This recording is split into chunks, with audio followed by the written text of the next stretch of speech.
Hey, it's Amber Jo Bowman, a country singer-songwriter from Ontario. My new single, Still Got Time, is available now. You're listening to On The Porch with Front Porch Music. We need an alternate term for repeat offender. We can't just keep saying repeat offender. What about, like... The Two Timers Club? Like, Double dipper?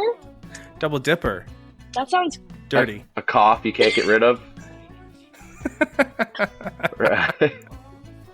All right, joining us this week is the cough we can't get rid of, Riley Taylor. A stray dog that won't go away. I want to title this episode "The Cough We Can't Get Rid of." That's good. No. It's fitting. It's a seasonal thing. No. On the front porch.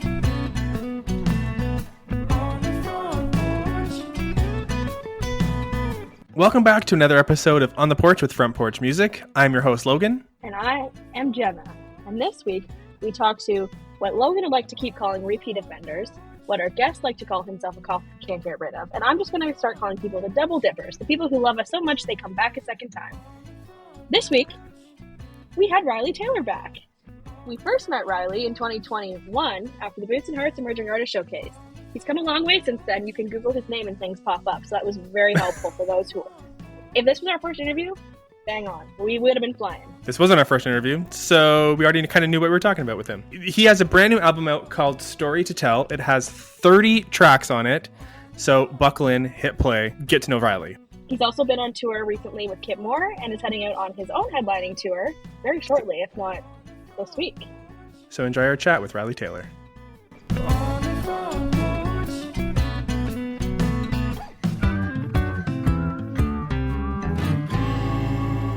Well, we are back with On the Porch with Front Porch Music, and this week we have another repeat offender joining us. Yeah. We have Riley Taylor joining us on the porch. Thanks for joining us, buddy. Thanks for having me. It's been a number of years since you've been with us on the podcast. You joined us in season 1, Right. 4 years ago. Right. Crazy. That is crazy. So I figured we would read through the episode description from the last time you were with us and see how much things have changed since then. Okay. I can't believe it's been that long. Wow. I know, it's crazy. That's awesome. So the title of the episode was Hillbilly Accents, Boots and Hearts, and Tinfoil Hats with Riley Taylor. Okay. This week we have the 2021 Boots and Hearts Emerging Artist Showcase winner Riley Taylor joining us on the porch. Last year, Riley won the biggest competition in Canada. Since that time, he has been laying the foundation to have a huge debut in the world of country music. The time has finally come for his debut single to be released. He has released Good Things, and it came at the perfect time. When Riley was announced as a finalist at the showcase, he was completely unknown by anyone outside of his hometown. He hadn't released any music, didn't have a website, and barely had any social media presence. So we were all excited to hear what he was all about. This feels like a roast. Kinda. Yeah. Welcome to the Riley Taylor roast. No clue what he's doing. Here we go. But it gets nicer. From the moment he got on stage, it was clear that he was the one to watch. See, we're very nice people. There we go. On this episode, we talked about what that whirlwind of a process was like for him, how as a shy person, he found himself through music, and that's not a finished sentence. That's the whole thing. No way. That was the first season. That was the prototype. You know, that's Yeah. Well, I mean, a lot's changed since then. Right. That's good. That way, I see what you guys were doing. You're thinking ahead, like leaving it open ended for the next time. Yeah, it's just like a big ... at the end. You know? Right. Yeah. Absolutely. Yeah. Smart. I can't believe how hard stop that was and nobody noticed. Good for us. Yeah. Good. Go team. Anyways, you were releasing your debut single at that point. Right. You have just released your debut album. Yeah. How things have evolved in the last 3 years. So it seems, yeah. I mean, it's kind of funny, like just reading on that old stuff from the first time we'd all hung out on the porch. Not a whole lot has changed in regards to basically, for lack of a better way to phrase it, just not knowing what I'm doing. Really, I'm still just kind of figuring it out. But as far as getting stuff recorded and trying to get the right songs and all that stuff. I do have a better grip on that now, and I'm I'm And you have a excited. website, it looks like. Oh yeah, oh yeah, yep. See, you've grown. I've had two. I've had two since then. Oh my god. Yep. Here's what I'm thinking. I feel He's like an last expert. time we tried to look you up Yeah. and I just typed your name in. I wonder if I type your name in without the word music, what comes up. Still you. That's pretty good No sign. way. Okay. Yeah. Okay, things are looking good over here. Wow. Last time I don't think we could find anything. Yeah. Sounds about right. But it's interesting because your episode of On the Porch was one of our most streamed episodes. Wow. Ever. Really? It still remains as being one of the most streamed episodes ever. So like, apparently we were sleeping because we didn't know you, but apparently a bunch of people did. Maybe. It could have been two. Maybe the entire province of New Brunswick could listen to that. There's a chance. I mean, I'm related to probably half of them, so you know, the family kind of comes in handy. But could have also been two. Like you know how like titles are important. You throw conspiracy theory on anything, that's gonna. People will read it. Oh yeah. Throw hillbilly conspiracies. That People are listening. come on, man. We're in. That means the cough that won't go away is probably not the title of this episode.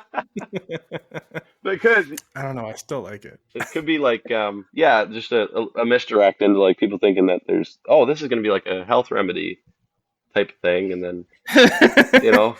Nope. It's just Riley.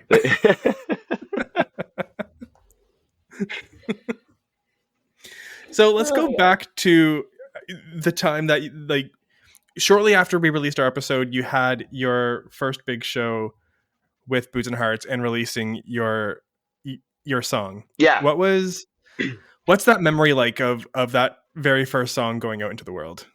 I mean, that's the first one, right? Like you never forget your first. So it's that'll always be special to me. I mean, it was cool. That was my first go around with radio and streaming and kind of all of that at once. Because you know, as we touched on, I wasn't doing anything before. I didn't know what I was doing, so it was kind of a good way to do the whole like trial by fire kind of thing. You know, throw you into the deep end and see what happens. And that tends to be the best way I learn anyway. So it was a great experience, especially for somebody as new as I was at the time, and to try to start to figure out a little bit about how these things work and all the pieces at play and the moving parts of it all. So yeah, I'll always remember that fondly. Also, was it not your first top 40? Yeah. If not first top 30? Yeah, it was 40 or 30? I think we topped out at like 32, 33 around there. So if you round up, basically a top 30, really. Yeah. But no, officially top 40, yeah. And not many people can say that their debut single hit the charts even. So I have come to find out. I wasn't sure what to expect and what to think of it all, because I hadn't tried anything like that. And of course, me, especially after all that stuff, was like, oh my God, we're gonna get a top 10, and I didn't realize how bold of a ambition that can be. So looking back now, sometimes ignorance is bliss, though. Yeah, I think so. For a lot of this stuff, I think that can be true. Because now, what do you think about getting a top 10? That's in the crosshairs. I want it. Okay. I want it. I need it. And love that. Yeah, even better to take the zero off the end of it, and that'd be now we're talking. But I don't know. I'd just like now I kind of understand how difficult it can be to get any chart position at all. So I'll be thankful for any of them that get spins, right? So yeah. So from your first release to releasing your second release and third and so forth, is there like something you've learned from each release, or is there like one common thing that you've kind of noticed, or what has that growth been like? Yeah, just so much. I mean, kind of after that first one, we went and it took a while to get back to releasing music again, because Different things were going on. I wasn't sure what I was going to do. I was ready to go back to the mill, honestly, and I was just kind of planning on saving up and recording when I could and all this stuff. And I was presented with an opportunity with the independent label, Honky Tonk Records, and they needed a flagship artist, and it was a bit of a deal that I couldn't afford to say no to, right? So um, that gave me a lot of opportunity to record and a lot of freedom creatively to be able to pick the songs and kind of have the direction that I want over the career with not a lot of pushback creatively, right? So Hmm. that second one we did, Better Days, that one I didn't even write on that one, and that was something that I'd wrestled with for a long time because when I was younger, I was kind of a little bit naive, I suppose, in the thinking of, I have to write all my own songs if I want to be a real artist and all this stuff, not really realizing that like there's I'm not the only songwriter out there, and there's guys that their job title is songwriter for a good Hmm. reason, right? And that one was Jade Eagleson and Griffin Palmer, and I'd heard it, and it was one of those ones like, oh man, I wish I wrote that, and I was like, but they're sending it to me to give me the opportunity to at least perform it, right? So I had to kind of swallow my pride at first, but looking back on it, it's best song wins, at the end of the day. Hmm. And it's not that big of a deal if you didn't write on it. That doesn't mean you can't write. It just means like for the time being or wherever you still happen to be when you find those songs, that might work better than something that you have in your own catalog. So that was the one that made me get over that. It was Better Days, and it performed really well streaming wise and all that stuff. So that made it feel a whole lot better when I started to see some return on the numbers on it and stuff. So and it's received well. Now it's one of my favorite songs to play. So um, yeah, I that was one thing that was a big learning curve for me, and I've come a long way that way. Um, Outside of that, just learning the whole process of it all, because even after Hmm. that first release, I didn't really realize like what all was going on. It was like, oh, I got this song recorded. Like when we did Good Things, that was like the first time I was ever even in a studio. So I had no idea about that whole world and you know, figuring out ways how to distribute it and promote it and all the groundwork that goes into it that it's a lot more, there's a lot more to it than just, getting up and singing a song. Yeah. There's a whole lot more to it, right? So I have a more of an appreciation for that stuff now for sure. When you were going through that with um, good things, Yeah, uh, uh, like you said, your first time in a studio, your first lots of experiences. Would Did you find that really overwhelming, or did you consciously take the time to be like, okay, let's study what's actually happening here and figure this out? right. I try my best, and I've kind of always been that way to try to at least absorb what's going on, especially when it's a foreign thing. So I was really trying to, figure out how it all worked and stuff. It was such I don't want to say rushed, but it happened so fast. Like by the time that we had it recorded and had it released, it was just all kind of a blur. So I Hmm. didn't have a whole lot of time to retain a lot of it, but I was really trying to, look at how this works and, like just different things that I didn't know came into play before I was recording. And yeah, I mean, I guess yeah, I did learn a lot through that one, but it was so fast that I don't know how much of it I retained until we picked it back up with the new label, and now I got a lot more time to study it. So yeah, Hmm. Okay, so you've been writing and recording for the last like 3 years ish at this point. right. Looking back at some of those like first things, what do you know now that you're like, I wish I would have been doing this Oh, back then? oh man, I wish I had met the team that I'm working with a lot earlier. That was the biggest one because after after the first single came out, it was cool and it was great, and that lasted for a few months, and then I was kind of stuck again, and I'm back to square one again because there wasn't any more opportunities knocking at the door. I didn't have any money, and it was just kind of like, okay, what now? And it was just waiting and waiting, and it was a whole nother year, and it was kind of hard on me in that way where all this, all this promise of potential, and I had naively thought things would just work out. Well, it wasn't happening that way, right? And it was like, oh, I was really down about it, so I kind of stepped away for a little bit from writing and from chasing it so hard. And then it was, I don't know, maybe a year and a half after that I was approached with this opportunity, and it was like right back into the saddle. So that was one thing I had wished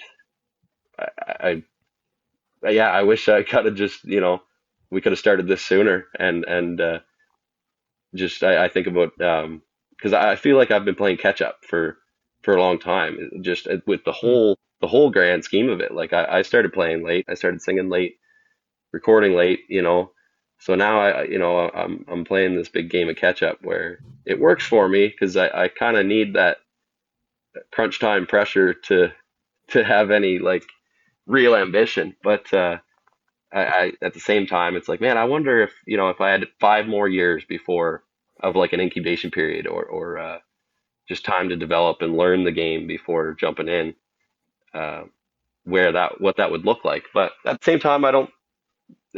It's my process, so I don't want to. I wouldn't want to trade it for anything. Yeah. I love that.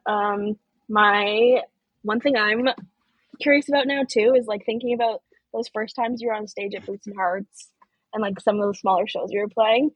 Do you think about like how nervous you were or how unprepared you were versus now when you're like, oh my God, I could do this in my sleep because you play so much now? It's it's funny to think about now, because it's like, how did I even do like how did I get through those gigs? Like, I'm not sure because you showed up to Booze and Hearts not knowing a single thing what was happening. no, not at all. And like, I'm like, it's so crazy because like it feels like that was so long ago now.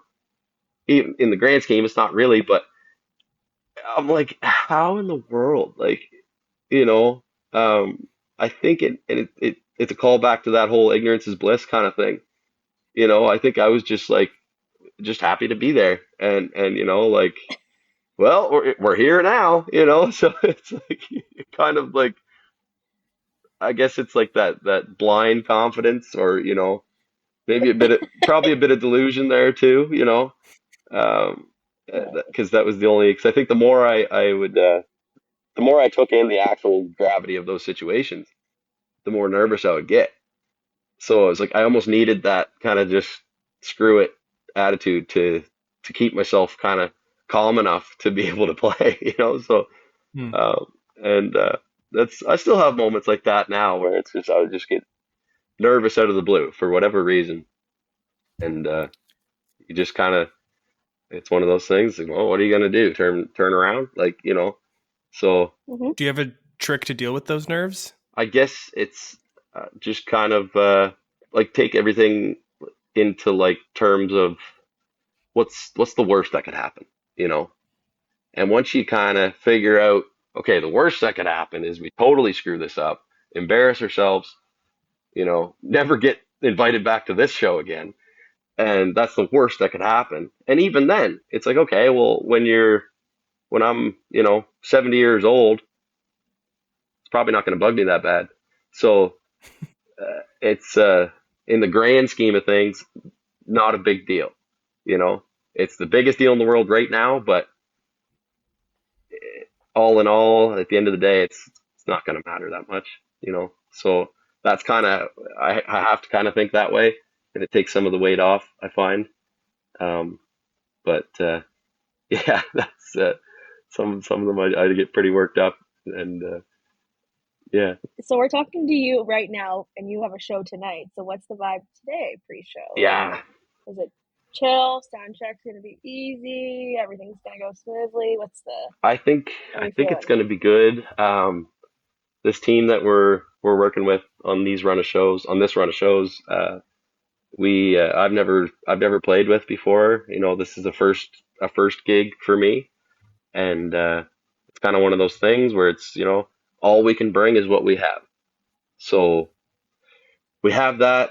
I have confidence enough in that to think that it'll go okay and it'll be all right. Um, and so far, I mean, just working out all the logistics and figuring everything out with the team that we're working with and Kip's team. Um, they've been great. And they seem pretty uh, reassuring in the fact that there's a bit of a laid back approach. It's responsible and everything's organized and all that, but it's like, you know, oh no, there's a sense of like it's gonna be all right. Don't worry about it. It's all cool, and they're professionals, so it's comforting to know that it's not as much pressure as it may seem sometimes. Yeah. You're in Sudbury tonight? No, Sault Ste. Marie. Sault Ste. Marie, yeah, yeah. Lots going on in the Sioux. The Sioux, yeah, yeah. We went out to breakfast there at the Piggies or the Dirty Pigs or something like that. It was awesome. It was awesome. A great spot. And then yeah, we've kind of been driving around a little bit. It's a cool little town. The machine shop that we're playing at tonight, that's a really cool venue. That's like, yeah, I love the looks of it and just kind of the way it's built, the way it's laid out. Looks awesome. I can't wait to play it. And you're opening for Kip Moore. So is this kind of Yeah. full circle for you? Yeah. Yeah, it's pretty cool. For me, like Kip's an artist that I've always looked up to, like since day one. I remember like going to the Cavendish Festival when I was younger. Like I don't even know if I was like 19 yet, so I wasn't supposed to be drinking, but Which means you weren't. exactly. And Yeah. and I remember the day that we were there. It was like the first day of the festival, and I went with my buddy, and my buddy didn't have tickets. But he didn't say that until we were like 10 minutes from our campsite. So I'm I'm like, not shocked. dude, what do you mean, man? Like that's a you're stealing my moves here. Like that's something I would do. And so he's like, "Oh, don't worry about it. I'll just pick up some last minute ones on Marketplace, and we'll be fine." Well, he wasn't finding them. He wasn't finding them, and I knew Kip was on like soon, so I ended up ditching them. Good move. I was like, man, Good I'm move. going. I got these tickets, and there's certain names on this list that I'm not going to miss. I refuse to miss. And Kip Moore was the first one. I was like, I'm going to see Kip. Like, so, and it's just kind of funny, like thinking about the kid that I was then. What he would think about getting these gigs, and it's like, oh, like little do you know, 6 or 7 years from now, you're going to be opening for him out in Sault Ste. Marie, Ontario. I didn't even know where that was then, like, so it's like, it's cool. It's so cool. Yeah, I'm lucky to get him. Yeah. Would that have even been a dream that you would have even like had when you were seeing him live, or were you just like truly like I'm a fan? This music career, it might not even be on the radar at that point. Yeah. Well, really at that point, like I had just kind of started playing, and I don't even think I was gigging yet. Like I wasn't playing any shows or anything. I remember thinking like, oh, like I wonder how long it would take me to learn that one on guitar and like stuff. I was thinking about that kind of stuff. But no, like I wasn't even thinking about playing at, chicken joints yet or, karaoke bars or like I wasn't even, that was out of the question. That was unfathomable at that time. So, um, it's, yeah, it's crazy to see what it's turned into now, but pretty cool. And you're going to have your own tour kicking off quite soon as well. Yeah. So that's pretty, like, how this is all the things that have happened in the last like 3 years, let alone 7, is crazy. Yeah. It's kind of, it's one of those things. And I don't often, that's why, like I always appreciate like talking to you guys and stuff. Cause like I don't often enough take the time to really reflect and like think about those things. And it's just kind of like take it as it comes. And especially when things are busy, you don't really have time to worry about, looking back or even looking ahead that far. You just got to take what's going on in stride. So it is cool to think about that stuff. It's I don't know, wholesome, I So we're guess. basically your therapists forcing Yeah. you to reflect on life. Yeah, Yeah. where's the journal? Yeah, I think it's a healthy thing to do, I think you're Maybe supposed this to. should be an annual reflection thing that we do. Beautiful. I was thinking we should be paid for this, actually. Yeah. Hmm. Yeah. Yeah. You're Oh, all the Daryl. Yeah. Yeah. Yeah. That's funny. Yeah. I was thinking you're all the same because like I hate to break it to you, Riley, you're not my only friend who's a musician, No but you're way. all the same. Yeah, I'm sorry. I'm Wow. Riley, sorry. you're my only friend who's a musician. Thank you. Thank you, Logan. But you Loyalty. are all the same. You forget, and then you get to these big moments, and you're not in the moment ever. And I always tell my friends, I'm like, 5 years ago, if you knew, like, if your 5 years younger self was standing in the crowd watching you do this right now, what would they be thinking? They'd be like, how did I get here? You have to do it for your younger self sometimes. I Right. think it's hard though to easy to forget that Super because you're easy to so forget. swept up in the moment and like looking ahead to what's next, chasing the Right. next big goal and not reflecting on the previous big goals you had. Yeah. Oh, 100%. Yeah, that's the whole thing. It's like sometimes you don't really think about that stuff, and it's like it reminds me of like seeing a picture of yourself from say 5 years ago, and then holding that up beside a mirror, and you're like, oh my god, like that's Oh my crazy. God, I Because have a like Oh my great god, I'm beard. actually right, way yeah. skinnier than back then.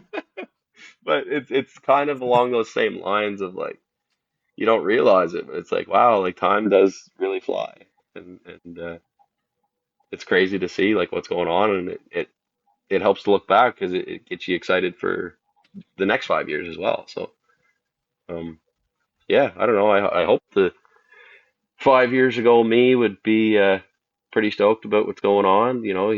Chances are, if I'm being totally honest, he'd probably not be sober enough to remember if 5 years ago saw me on stage today. He probably wouldn't remember the show because he'd be kicking. Who's that guy? He'd be getting kicked out by now or something. But uh, I no, I think he'd be pretty pumped about what's going on. Oh, how things change. Yeah, yes, they do. I think we should talk about your album. Sure. Yeah, tell us about this album. It's what's it called? How many songs are on it? Yeah, it's called Story to Tell, and there are 30 songs on it, It's and a long story to tell. it's a long story. You're gonna wanna sit down, find a comfortable spot, and pour yourself a stiff one because it's a long story. Um, yeah, it's the whole concept on doing such a big project kind of came along when I started working with this independent group, and I knew all the guys already, and I'd been writing with Daryl for a long time, and we were all talking about it, and we kind of figured that we had the chance to do a big project, and where we don't have a lot of overhead and we don't have a lot of things to worry about on the back end, where we can kind of just go ahead, see what happens, get all the songs ready, and then do it. And then in that way, we have something that's unique to us and to what we're trying to accomplish. Because I don't know if it's been done on a debut, to come out swinging like that, right? Hmm. And um, especially in Canada, like I don't know, and I could be wrong. Um, it's kind of like writing, you think you have a title that has never been done and it was a hit in the 80s or something, but and I could be wrong, but if I'm wrong, then even still, it hasn't been done in a long time. Um, I thought I was about to say no, Ashley Cook also did this, but her album was 24 songs. Her debut was Ooh. 24. okay, So you're that's cool. Like, there's just something about the idea of that where it's like, it's one of those things we were talking about. It's like, what? It's so crazy. It might work, because at the very least, before anybody hears any of the songs, or if they don't know who I am or they don't know what's going on, they don't know what I sound like or anything. They see 30-song debut album that just turns kind of, what do you mean? That it piques interest, I think, and then hopefully, if that brings them to listen to any of the songs on there, hopefully, we've done our end of the job, that it'll build some retention value, and it'll lead them to check out more, and kind of develop an interest for new fans, I guess. So I mean, yeah, like I made my way through, to be honest, not the entire album yet, that's okay. but I made it through the majority of it, and the title of the album is, to me, pretty accurate for what the album has turned out to be. It's like, it really is a lot of stories. Right. Like they're full-fledged like stories with different emotions, and there's like a song for like different ways that you're feeling. And where did like, I don't even know what my question is really, but like this, like the title of the album, where did that kind of come from? Yeah. So there's obviously there's a song on the album titled "Story to Tell," and that was one that I had for a long time. There's my question. Why was that the title? Yeah, the title track. Absolutely. That was a song that I had for a long time. It was one of my first co-writes. It was Jeff Johnson and Chris Buck, and we'd had it, and I remember we were all like super stoked about it when we finished it. And that kind of seemed to be it. Like it just kind of went away for a while, as songs tend to do sometimes. And when we were thinking about doing this big project, I was like, okay, I got to like dig deep, because like, I don't have that many songs. So like, I got to get the whole, all these ones that I forgot about, and like go and look through all my old emails and all my old files, notebooks and all that, like get everything I could possibly can, just to try to provide as much to choose from as we can. And then this one came up, and I'm like, man, you know what? That would be a good name for an album. Like, it just perfectly depicts. I was like, you know what? Even if we decide we don't want to use this song, I still kind of want to call it. I want to call the album that. Like, it's just a good way to encapture like the whole thing, because it is a big project, but there's a lot of stuff on there, and it's like I wanted to go through like different stages that I've been through, and like hard times, good times, fun times, not so fun times, touch on everything, and different styles. So it's kind of all just part of the story, and I think it kind of gives an idea too, that it's an ongoing thing as well. The book isn't written yet. We still got a ways to go. But so far, this is what's been going on. I'm looking at a song called Telephone, which I haven't listened to yet. Yeah. And I say telephone because it's not the word telephone for listeners, but Yeah. tell me there's a play on words that is going to be really good for the ears that we're going to hear in this one. Yeah. Okay. So Telephone. So yeah. I mean, that was a title that I had for quite a while, and I was like, and I get like that, when I come up with something that I think's good, half the time it's not at all. It's so dumb. So I always got to like put the feeler out first, especially in a room.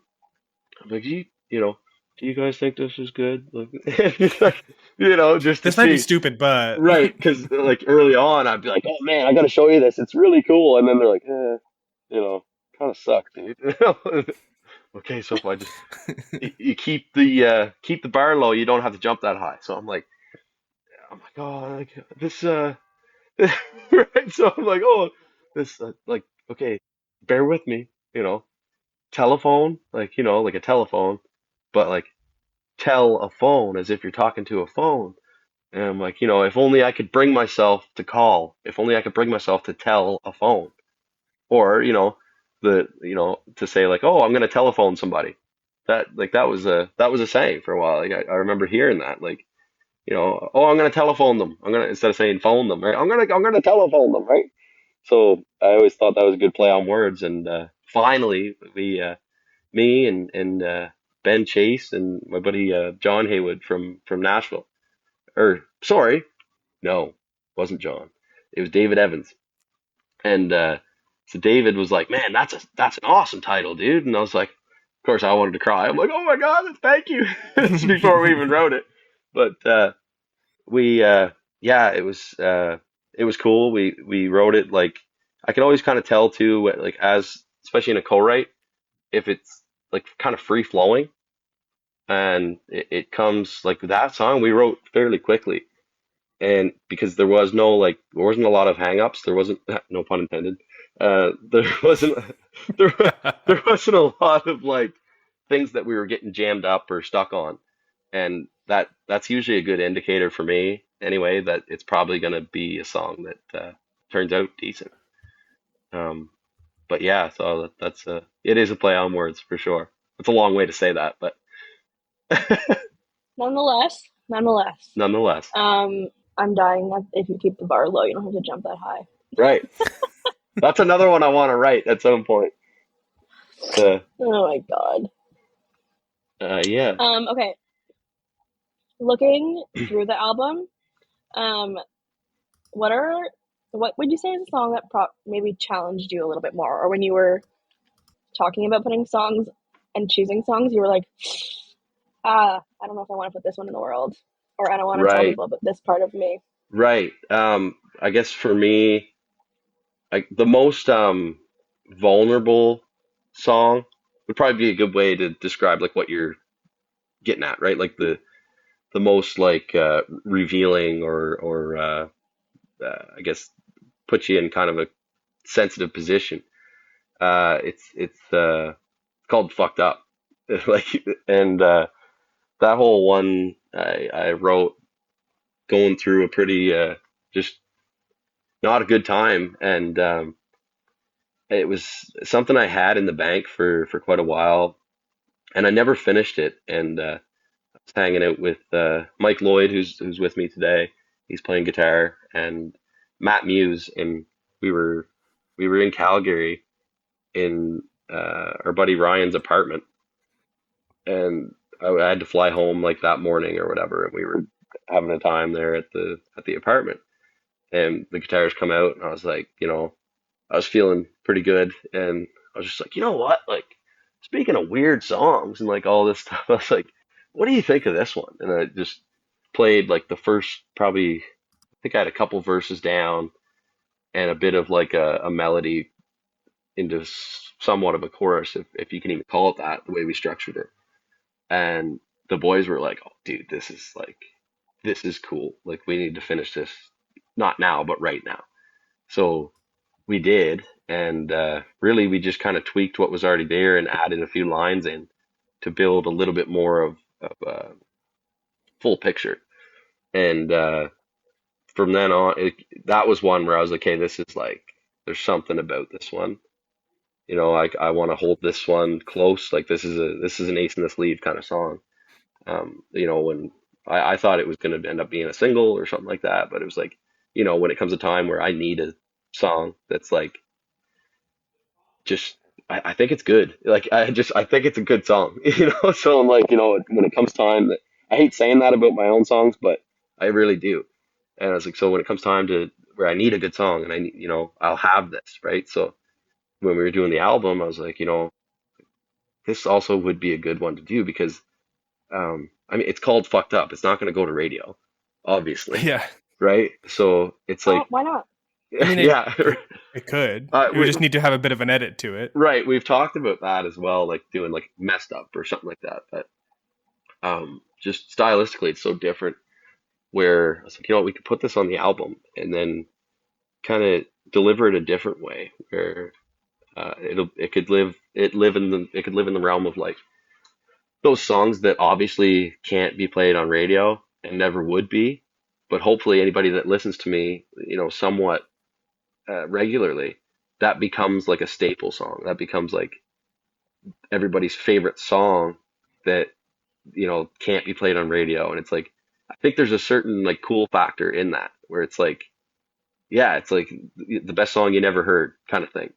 Where if somebody was to say like, oh, like this Riley Taylor guy, you got to check him out. It's like, oh yeah, like I've heard him, like whatever, like I've heard good things or Whatever. heard hometowns on the radio. And maybe that's not for them. And the person trying to show them, they're like, no, you don't understand. You got to hear this one. It's because it's a whole different. If you didn't know any better, you might think it was a different artist. Like it's that much different from stuff that we've tried to kind of do a more commercial push on, which I love. I don't want to be pigeonholed into one sound. So to showcase that, I can do more than one thing. It's not a one trick pony. It's a whole horse show, right? So, um, right. So, uh, that's another thing we wanted to make sure we had on this album was a whole bunch of songs that, um, still reflect myself as an artist, but in a bunch of different ways. Like, there's so many songs, especially having that many songs, you can't have 30 songs that all sound the same, you know? Hmm. So there needs to Well, be, this one definitely does like stand out when you're listening to the album. I think so. Like even obviously from the title, but even from the sound as well. Like I have it written down as one of the ones that kind of stood out to me when I was listening. Well, thank you. And I think you did we not see you play it live at the Rivoli in Probably. Toronto? Yeah, I've I been think playing so. it live a lot, like basically since we finished it. Um, just because I wanted to test it. That was one for sure because it's different, and I wasn't sure how it would be received. And it's What been has the reception been like when you've played it live? it it's so funny to watch from where I'm coming from because I know what the song sounds like, but for all these people, I can tell like they've never heard it before. And at first, it's like, okay, where's this going? You know, and you can see it like it's like, oh, you can see it looks like they're like, oh, okay, here's where the wheels fall off. Like, and then because it's such a, and the way we do it in the show is it's such like a breakdown of band. It's not a big, heavy, loud intro or anything like that. It's an acoustic guitar and a vocal to start the song off. And it's like, where is this going? And then by the time it gets rolling and gets going, you can see a lot of the times, not everybody's gonna like it, but a lot of the times that they start kind of like, okay, okay, and then when that kind of melodic stuff starts hitting around the chorus, they're like, oh wow, and that's the payoff. It's like, okay, cool, that's what I wanted to, that's what I wanted this to do to people, right? So, yeah, that's probably the one I'm most excited about, and it's the most different one on there for sure. There's another one on there that stood out to me, but I think I'll ask you about it when we get to the segment where we go through your catalog. Okay. Um, but now might be a good time to get there. For anyone who's just listening here now, we have started this segment where we go through an artist's catalog, not their full catalog, but some of their songs that they've released over the past few years, and get the vibe check, see where they were at when they wrote it, when they released it, and what comes to mind when they think of that song. Cool. So we've talked a bunch about good things already, so let's Yeah. skip there. How about Better Days? Optimistic. That was when I first got the deal with the independent label, Honky Tonk Records. Just happy. I was just happy to be there. Is it like rapid fire? Are we like, No, or okay, I mean, yes and no. I mean, like, right? We have There's 30 no rules. options if you're going through the record, so we could just work rapid fire. Yeah. Yeah. Yeah. How about All Because of Saturday Night? Party time. Yeah. Yep. Yeah, that was especially around that time. I was just making a lot of hungover excuses at that time. So I needed something like that, a little bit apologetic, I guess, but at the same time, kind of funny, like blame it on last night, kind of thing. So yeah, How about Black Gold? that one I was just super stoked to get out because I had written it so long ago, and it was another one that I felt strongly about for a long time, and just so. I guess it was another like wave of optimism because I think that song was passed on so much, and then finally I'm with a team that like sees what I'm going for And by the time we had it fully recorded and like full production on it, I was like they couldn't like my producer Adam like couldn't have done any better with that song. I was stoked. I do like that song a lot. Thank you. How about the song? The single after that was a duet with Cruz Vallis, "My Kind." Yeah, that one was kind of, and that's something I've always wanted to do too. Is like those collaboration features and all that stuff because it's really no sweat on my end. I don't know why it's not done a lot more, right? Because at the end of the day, that's Cruz's song, right? I'm on it, but um, it was his thing. I could see how excited he was about it too. And I love Cruz. Cruz is just a good guy to be around, right? So he was super stoked, and he was just kind of getting his footing, and he was like, like, oh man, like I want to do this one with you, man, and like all this stuff. And I heard the song, I was like, it's a good tune. It's a good, yeah, I can live in that realm, and yeah, we fired that one off. That was really cool. Yeah, uh, yeah, All right, let's hit the album here now and go through a couple of the tracks here. sure. How about the song "Loser Like Me"? Oh, yeah. Okay. So that's like, and I'm sure we probably talked about a lot of that last time I was on with you guys. So I love traditional country. Always will, always have. And I like always wanted to do that, even though like, especially starting out, like didn't match what I was doing. And, um, kind of would have been a long shot to do. But then I always try to watch kind of how trends are going and all that stuff. And we had this song written, and then you look at what's going on, like even in the mainstream now, it's like Zach Top's like the hottest thing going, right?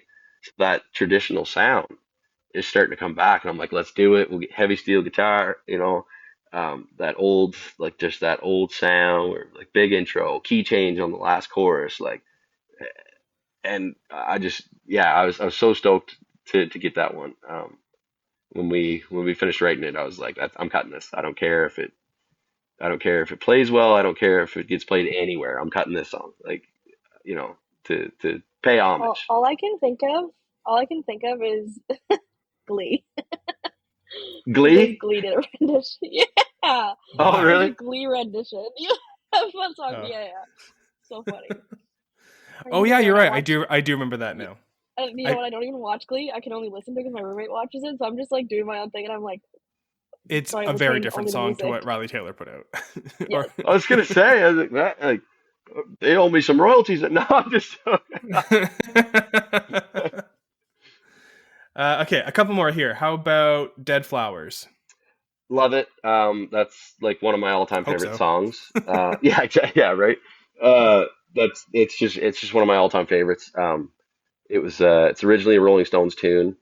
The version that I first heard and first fell in love with was Towns Van Zandt, and that's kind of when I was going through like a listener phase of like um, almost borderline depressing stuff, like just sad old tunes, singer songwritery kind of stuff. And I just remember like adoring that song, like one of my all time favorite songs. I just I've always been I've just had a weird fascination with that song since I first heard it.